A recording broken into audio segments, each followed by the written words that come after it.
आज के पत्रकार वार्ता में सभी पत्रकार साथियों का मैं स्वागत करता हूं। आदरणीय साथियों, पहलगाम के आतंकी हमले के बाद हमारी वीर सेना ने जिस प्रकार साहस और संकल्प के साथ दुश्मनों का मुंहतोड़ जवाब दिया, पूरे राष्ट्र के लिए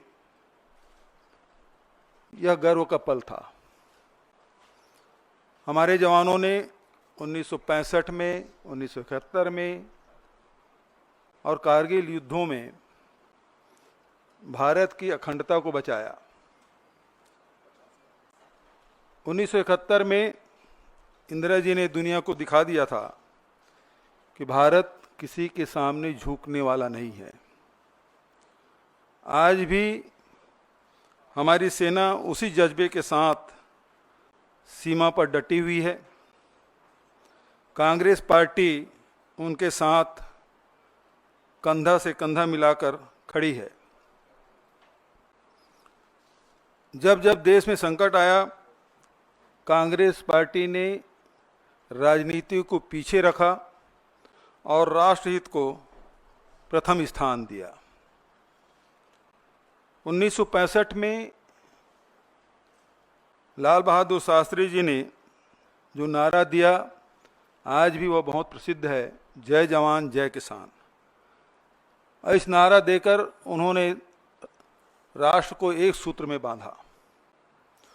1971 में इंदिरा जी ने अमेरिका के दबाव को ठुकराकर पाकिस्तान को धूल चटा दिया था।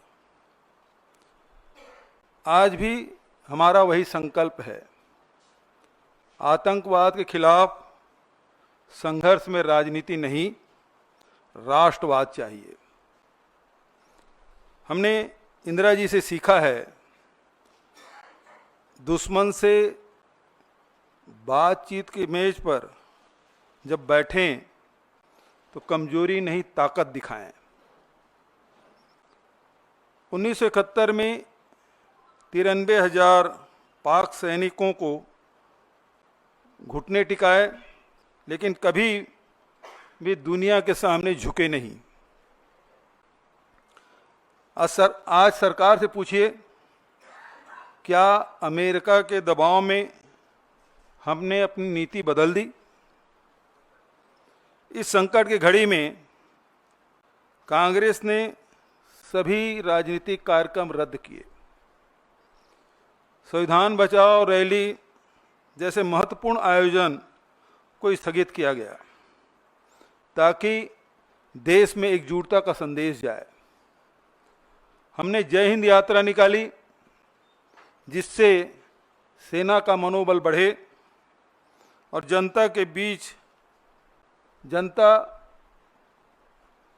आतंकवाद के खिलाफ एकजुट हो। हमने सरकार से कहा, चाहे जितना बड़ा संकट आए, कांग्रेस आपके साथ है। जब पूरा देश सेना के साथ खड़ा था, भाजपा नेता ट्विटर पर यूपीए एनडीए की तुलना करके मुद्दे को राजनीतिक रंग देने में लगे थे। उनके नेता हमने सर्जिकल स्ट्राइक किया, कांग्रेस ने कुछ नहीं किया। जैसे ट्वीट करके सेना की बहादुरी को अपनी उपलब्धि बताने की कोशिश की। सवाल है, क्या सेना के बलिदान को चुनावी बयानबाजी में इस्तेमाल करना उचित है? एक भाजपा नेता ने ट्वीट किया, कांग्रेस के समय में आतंकवादियों को माफी मिलती थी, मोदी जी ने सीमा पर सबक सिखाया। यह झूठ है। हमने हमेशा आतंकवाद को कड़ाई से निपटाया, चाहे 71 की बात हो, चाहे 84 की बात हो, या अनेक उदाहरण दिए जा सकते हैं। हमने स्पष्ट संदेश दिया कि भारत की एकता से खिलवाड़ बर्दाश्त नहीं। कांग्रेस ने पूरे देश में जय हिंद यात्रा निकाली, जो सशस्त्र बलों के पराक्रम को सलाम और आतंकवाद पीड़ितों को श्रद्धांजलि देने की मुहिम। यह यात्रा सेना की वीरता को याद करते हुए समाज में मेलजोल और राष्ट्रीय एकता बढ़ाने का माध्यम भी बनी। दूसरी तरफ भाजपा एक राष्ट्र संकट वाली स्थिति में भी राजनीति करती रही। उसके बाद भी कांग्रेस पार्टी सरकार के साथ खड़ी रही, क्योंकि हम देश के हित की बात करते हैं। अब हम पारदर्शिता की मांग करते हैं। अमेरिकी राष्ट्रपति ने अचानक युद्ध विराम की घोषणा की। क्या भारत सरकार की कूटनीतिक नाकामी नहीं है? जनता जानने के हकदार हैं। क्या हमने तीसरे पक्ष के हस्तक्षेप को स्वीकार कर लिया? पाकिस्तान से वादे क्या लिए, ये भी हमें जानने का हक है। जनता जानना चाहती है। कांग्रेस की मांग मैं फिर से दोहरा देना चाहता हूं, जो राहुल जी और खड़गे जी ने पत्र लिखकर कहा कि संसद की विशेष सत्र बुलाई जाए और उसमें सभी दलों को बताएं कि युद्ध विराम की शर्तें क्या हैं। आज पूरे देश में जो घटनाक्रम घटी है, 22 अप्रैल से लेकर आज तक, जहां हमारे 26 लोगों की जान गई, पूरा देश उद्वेलित था कि आतंकवाद को समाप्त कर दिया जाए। और उस दिशा में कांग्रेस पार्टी ने भी समर्थन दिया। सरकार जो भी कदम उठाए, हम उनके साथ हैं। सरकार ने कदम भी उठाए, सेना से एक खुली छूट उन्होंने दी और हमारे सेना ने आतंकी ठिकानों को नेस्त नाबूद किया। लेकिन उसके बाद जिस प्रकार से ट्रंप का जो ट्वीट आया है, वो सब हम सबको चौंकाने वाला है। सभी अचंभित हैं और इससे बहुत सारे सवाल हम सब के मन में हैं। क्या हमने ट्रंप के जो बयान आए उससे हमने मध्यस्थता स्वीकार कर ली? क्या शिमला समझौता अब रद्द हो गए? हम लड़ाई आतंकवाद के खिलाफ लड़ रहे थे, यहाँ कश्मीर इस मामले में बीच में आ गया। ये बहुत सारे सवाल हैं और इसलिए कांग्रेस पार्टी ये मांग करती सरकार से कि ऑल पार्टी मीटिंग बुलाए और संसद के विशेष सत्र बुलाए जाए, ताकि स्थिति स्पष्ट हो सके। जनता जानना चाहती है और ये जो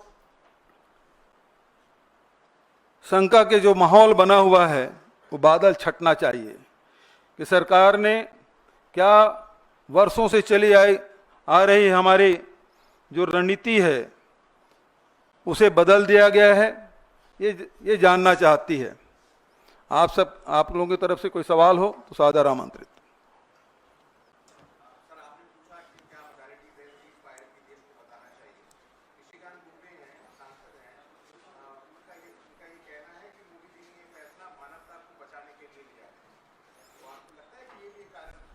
देखिए, सवाल हम सरकार से पूछ रहे हैं, निशिकांत दुबे जी से नहीं।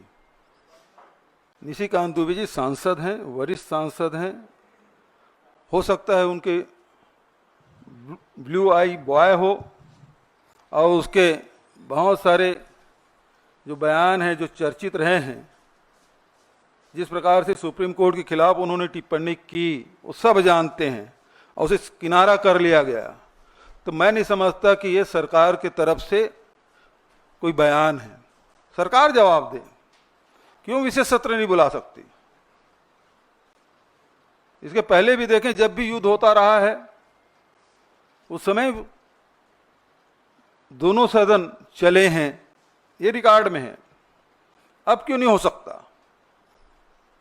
क्योंकि इतनी बड़ी घटना घटी और उस घटना के बारे में जानकारी लेने का सबको अधिकार है, देश जानना चाहती है।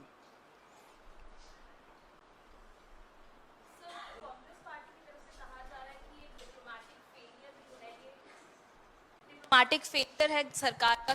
पहले आईएमएफ की जो मीटिंग हुई थी उसमें अपनी तरफ वोट्स नहीं ले पाए और शाम को यूएस प्रेसिडेंट ने आकर डिक्लेयर किया कि ये जो है सीज फायर हो गया है दोनों पार्टीज के बीच में। तो आपको क्या लगता है, क्योंकि आज जो बीजेपी की प्रेस कॉन्फ्रेंस हुई उसमें साफ कर दिया गया पहलगाम का बदला ले लिया गया है, आप लोग क्या मानते हैं कि कहीं ना कहीं सरकार का भी एक कमजोर रहा है?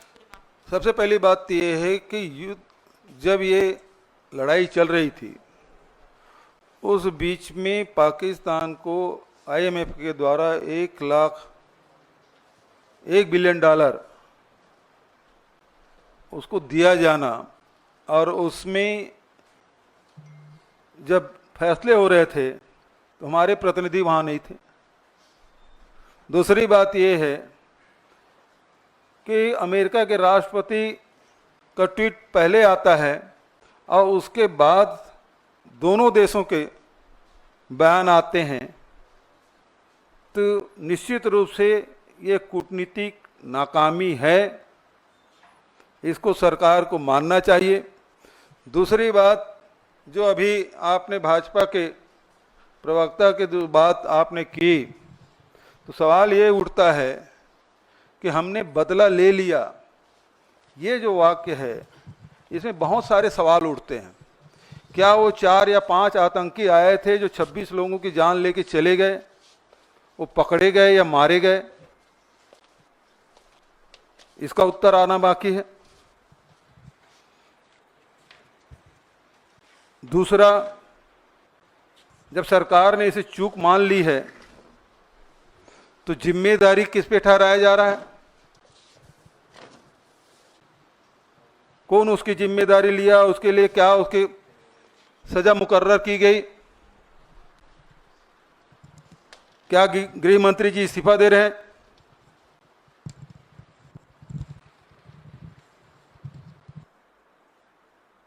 सवाल तो ये है, 26 लोगों की जान गई है और यदि इसमें इस प्रकार से कार्रवाई नहीं करेंगे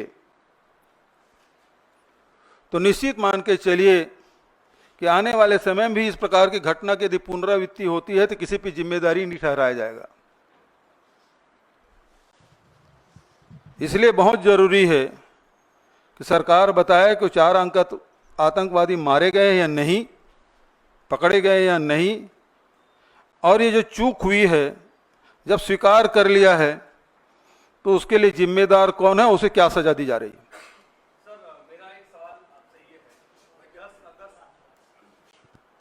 मेरा आपसे सवाल यह है कि 10 अगस्त 1994 को जब दोनों सदनों का विशेष सत्र बुलाया गया था, उस दौरान सर्वसम्मति से पारित किया गया कि पीओके हमारा है और पीओके हमारा अभिन्न हिस्सा है और उस पर कब्जा किया जाना चाहिए।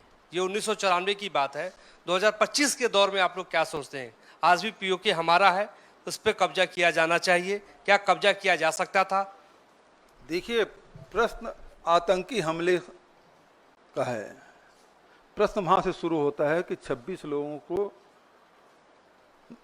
धर्म पूछ के मार डाला गया और आतंकवाद समाप्त करने के लिए ये लड़ाई जंग छिड़ी। अब ये बात आए कि पीओके को हमें कब्जा करना चाहिए। देश का मूड तो यही था, सब लोग चाहते थे कि बदला लेने के सबसे अच्छा अवसर है और मीडियम चल भी रहा था। कोई इस्लामाबाद पहुंच गए थे, कोई कराची पहुंच गया था, कोई रावलपिंडी में कब्जा कर लिया था। तो जनता तो यही मानेगी कि ना ये जो दिखाया जा रहा है वही सही है, तो पीओके कब्जा कर ही लेना चाहिए। और जब 1994 में आपने इसे पारित कर लिया है और देश ने माना पीओके हमारा है, और शिमला समझौते में भी द्विपक्षीय बात हुई थी, अब इस लड़ाई के बाद तो ये है कि तीसरा पक्ष तीसरे निष्पक्ष जगह में जाके आपको चर्चा करनी है। तो ये तो बहुत ही हम लोगों के लिए दुखद एक घटना है और ये शर्तें जो है हम सबके लिए बहुत ही शर्मनाक हैं। आम जनता जो आम सेंटीमेंट है वो बहुत भार पर है और उनको लग रहा है कि हमारा जो देश है उसकी जो मनोभावना थी उसके साथ खिलवाड़ हुआ है। कांग्रेस पार्टी प्रमुख विपक्षी दल है, वो उसे किस तरह से लेती है, पार्टी का क्या मानना है? आम जन अपने आप को ठगा हुआ सा महसूस कर रहा है। पहले हम आतंकवादियों के कैंप पर हमला करने गए थे, फिर उन्होंने हम पर जब दोबारा हमला किया तो हमने तय किया हम धूल में मिला देंगे, एकाएक शांति प्रस्ताव आ जाता है। तो कांग्रेस पार्टी का क्या स्टैंड है? क्या वो आम जनता के साथ है? उसकी सोच भी यही है? देखिए, कांग्रेस पार्टी हमेशा जनता के भावनाओं के साथ रही है। दूसरी बात, हमारे राष्ट्रीय अध्यक्ष खड़गे जी और एलपी राहुल जी दोनों ने आल पार्टी मीटिंग बुलाने के लिए कहा। आल पार्टी मीटिंग हुई, प्रधानमंत्री नहीं आए, दोनों हमारे नेता गए और उन्होंने स्पष्ट आश्वासन दिया कि इस संकट के घड़ी में कांग्रेस पार्टी सरकार के साथ है, सेना के साथ है, जो भी कदम उठाए सरकार और सेना हम उनके साथ हैं। अब सवाल ये उठता है कि प्रधानमंत्री जी ने कहा कि सेना को खुली छूट दे दी गई, तो वापस कब ले लिया गया ये आदेश?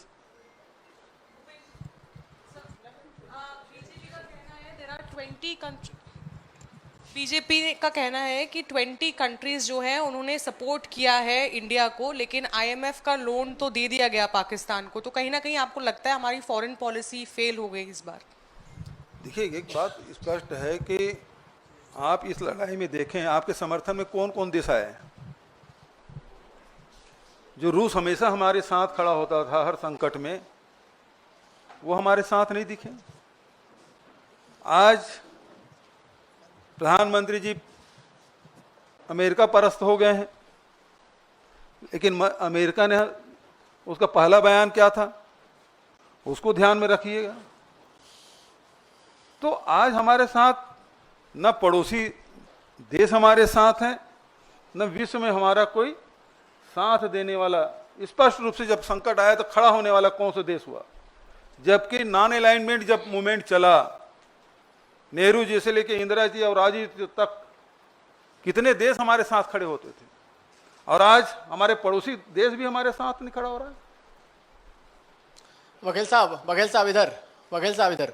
अच्छा, मेरा सवाल ये है कि बीजेपी की भी बड़ी बैठक हुई है और उसमें ये कहा जा रहा है कि बीजेपी ने कहा है कि जैसे पाकिस्तान को धूल चटाया गया है, ये एक पूरा कैंपेन देश भर में चलाएगी बीजेपी और बताएगी लोगों को कैसे धूल चटाया गया, और कांग्रेस पार्टी के सारे सवालों का जवाब भी बीजेपी देगी। आप लोग भी कोई कैंपेन चलाएंगे क्या इस मसले को लेकर? देखिए, एक बात स्पष्ट है, कैंपेन चलाने की जरूरत नहीं है।